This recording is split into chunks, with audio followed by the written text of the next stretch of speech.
Hey there, today we're going to look at how to create signature in Yahoo Mail account. So let's get started.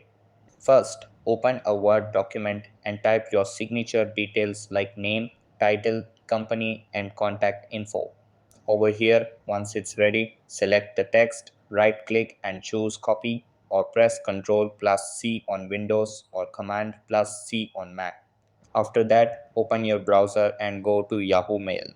Then log in using your credentials. Over here, click on the gear icon at the top right corner. Then from the drop down, click on More Settings. Over here, click on Writing Email from the left side. After that, scroll down to the Signature section.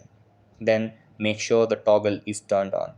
Over here, click inside the text box. Then paste your copied signature using right click paste or Ctrl plus V command plus V. After that, check your signature to make sure it's formatted properly. And that wraps it up. Appreciate you watching. See you in the next.